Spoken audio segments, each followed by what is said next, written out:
herkes bi serê salê kevxweş bû lê carekedirin koçber xemgîn bûn ji ber êş û azarê ku di nava kampê de dikişînin. Berf û barana heyî jî rewşa koçberan zehmettir kir lê koçber hîn jî di wê hêviyê de ne ku carekedin wê vegerin cih û warê xwe.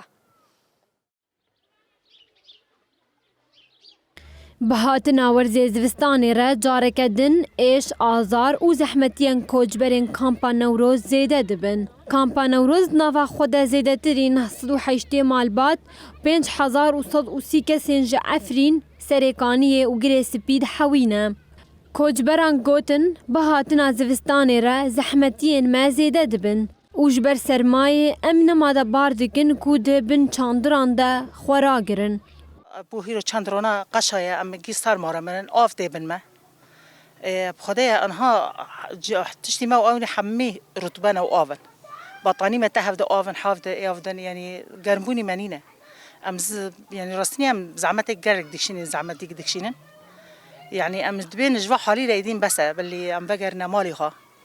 هركز بقري جواري خا ومالي خا يعني بس ام جوا حالي يعني بلكي ام جوا حالي دركبن ام جي بهيفي ودقينا يعني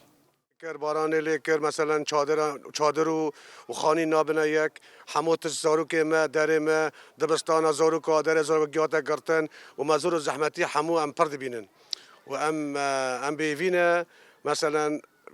ام خواهیان ملت ما عفرینی ام بفتنا مثلا سر جی خوا سر وار خوا سر آقا خوا بفتنا عفرینی Ji aliyê xwe ve jî berpirsê têkiliyan a Kampa Newroz Nedîm Umer da xuya kirin ku wan di berf û baranê de komîteyên awarte di nava kampê de ava kirine. Barana hatî zehmetî li ser penaberan de hat yani hatina berfê de gelek çadırê wan ketin heta sîxê wan tawan wek em bijin rêveberiya kampê me lijnê xwe tewar beriya wê hazir kirbûn û lijnê me tewar ê jî ketin nav lev û tevkîrê de wê şeva ku berf hatî timî karo xebatê xwe dikirin berf li ser çadira tavêtin û çadir paqij dikirin.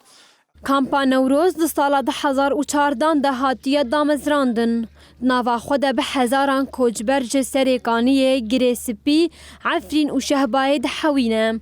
Koçber hîna jî di dilê wan de vegera cih û warê wan zindî ye û ser wan hêviyan e ku bi ewle vegerin warê xwe.